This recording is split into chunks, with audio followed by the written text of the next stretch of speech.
looking at something. Do you know that in all of the episodes of Next Generation, he only ordered tea Earl Grey hot like 7 times, they said? Can you believe that? I think it's a lot more than that. I know.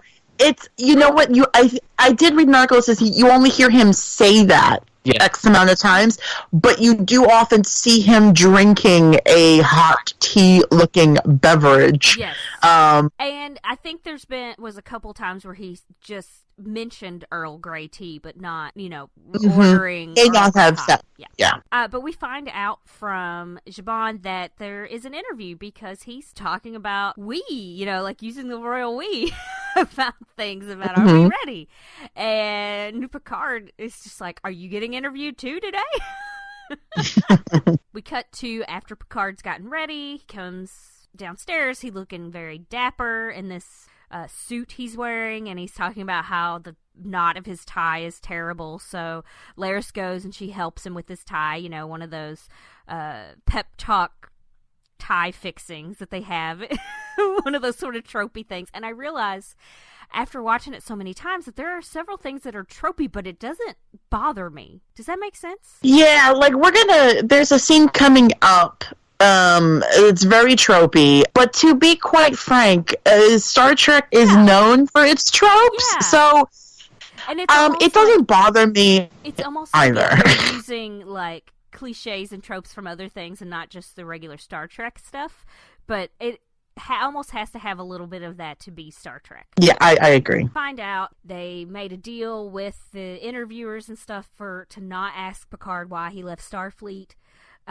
So we know that they're going to talk to him about something else. And I like how, like, with the little scene with Laris and Zhaban, where she says, they may have forgotten about what you did, and then we don't. And he was like, be the when he said be the captain, they remember. I got like chills. I'm like, ugh. Oh yeah.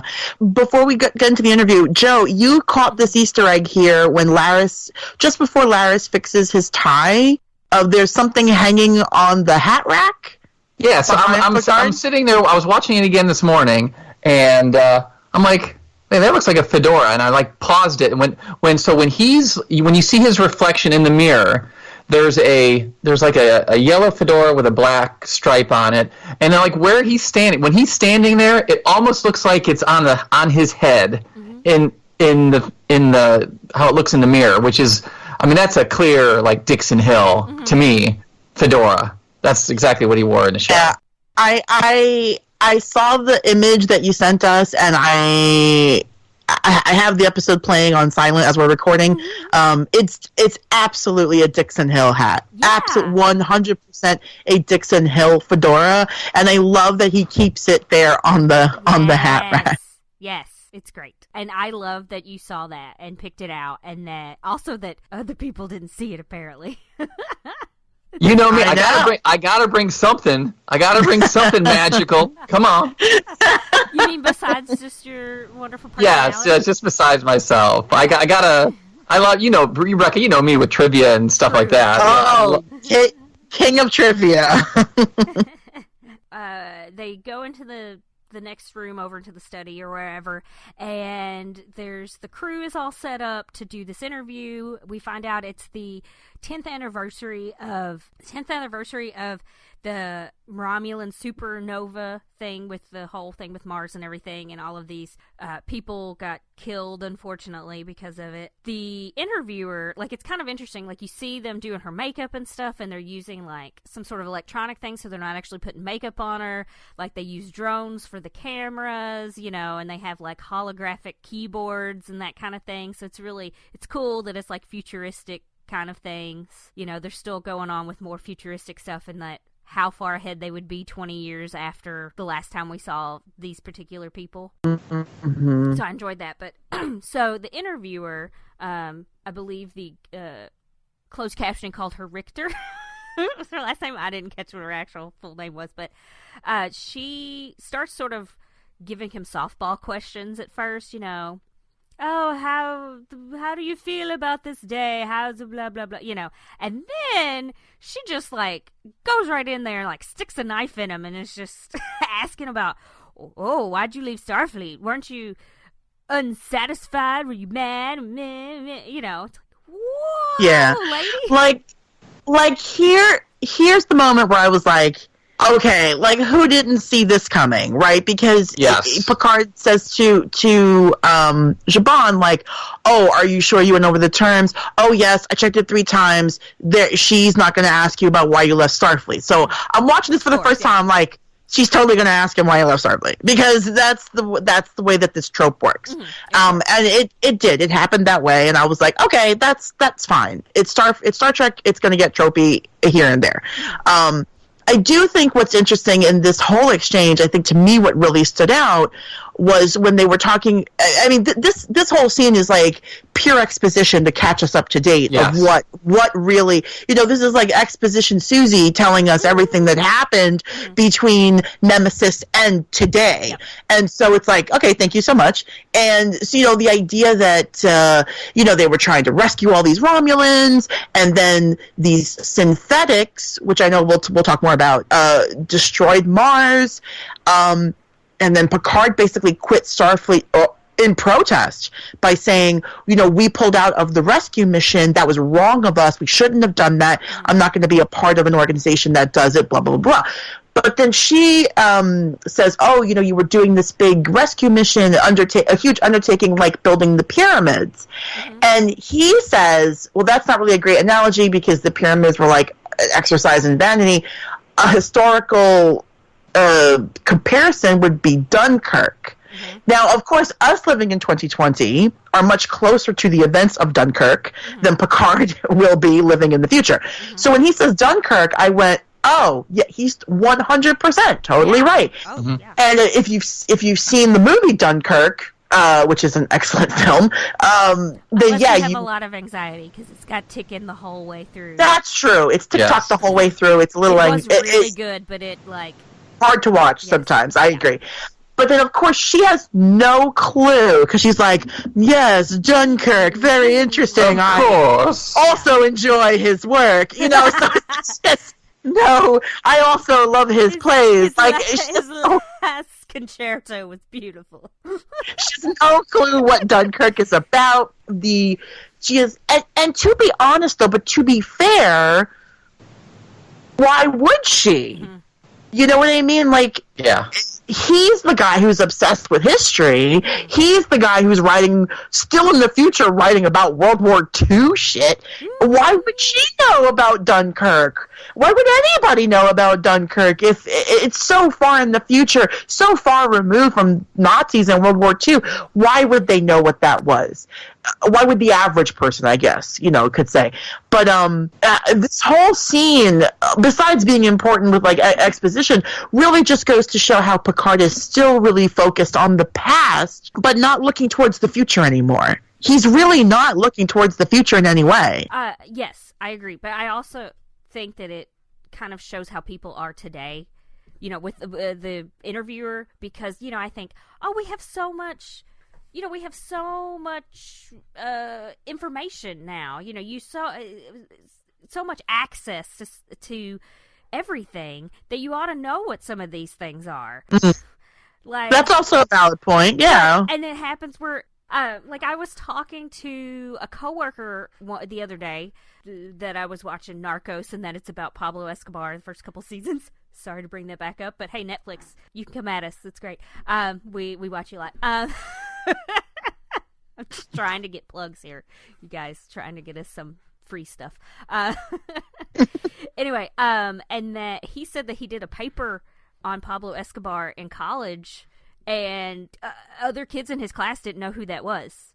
And I was like, that's weird. And yeah, and it's like he was killed like when they were born, but still. Yeah, but it's interesting what a difference. I remember growing up and listening to the news, and like Pablo Escobar was like the guy to be talked about, right? Yes. Like everybody our age, I think, grew up listening to that person and what he did, and or hearing news reports, etc. He was such a big part of that time period, and now here we are in 2020, and like people are like, who? And yeah, it's interesting. Even today, people have access to information, so it's like, you drop a reference and you have to Google it because who can know every piece of every person's history. But but in this scene, I think it's interesting when he does reference Dunkirk. that she has no clue. And he does kind of bring that up again at the end before he leaves. That he's like, you don't you're not affected by war. You're a stranger to war. You're a stranger to history. You don't pay attention. Blah blah blah blah blah. He says that the hand waves it, and I'm like, yes, that's what people do. I don't necessarily want to get into our politics at the time, but maybe like white nationalism, that kind of thing. Some people hand wave. Sure, but it doesn't ever really go away. I'm going to get into something deeper here. You can't stay in the past, but you have to learn from the past. Yes. You have to walk that line. If you live in the past, you'll never progress. But if you ignore the past, you'll never learn anything. Yep. So, but Picard is, in this moment, in this scene, I think this scene tells us Picard is living in the past. Yep. He's obsessed with the past. He can't get over it. And, the whole idea of, like, these synthetics, which they're calling them now, which are basically androids, but, like, synthetics attacked the Utopia Planitia on Mars. They destroyed not only the entire shipbuilding yards, but they also just, of course, then destroyed the ships that were being built to evacuate Romulus and all these other Romulans. But then to the point that it was so terrible, it ignited the gaseous atmosphere on Mars. 10 years later, Mars is still burning. Yeah. I thought that was, like, insane. Like, even in the future, they have this terrible disaster. They can't stop it. It's wild. There's actually a coal mine in, like, Pennsylvania? Yep. Is that what it is? That's still on fire. Yep. Like 50 years later. Yeah. I just saw a thing about that. There's great YouTube videos on it. It is like there's like 4 people still living there because they refuse to move. And there's heat coming up. It's a coal vein underground that it's going to burn for whoever. Forever, pretty much. It's going to burn forever. It's probably still burning in Star Trek Picard. Yeah, one of the things that, so when they were just talking about this whole thing of exposition is about the Romulan sun is, so I get, apparently they're bringing the JJ 2009 Star Trek movie that is into this canon now, because that's what happened. Yay! Okay. I have read articles basically saying that the lines between the JJ Kelvinverse and this universe are blurred. Yeah. In the sense of there's going to be some, because in theory the Kelvinverse it's the same until it diverts. Eric Banana comes back in time and blows up Vulcan. Eric Banana. I just thought his name Eric Bana, but I just watched that show on PBS, Eric Banana. Every time I see his name, I just go Eric Banana. But like up until he comes, the worst of the Hulks. The worst of the Hulks. That's all I remember him. Don't even get me started on that movie. There's a lot wrong with that movie. But note, on the Joe McHale show, they had Eric Banana bandanas that they gave away if you could email them soon enough or something. I don't know if they really did or not. I didn't get one. But yeah, I mean, okay. So basically, the answer to your question is the lines between the JJ verse and the Prime universe, they are blurred because they are referencing stuff that happened in the JJ verse.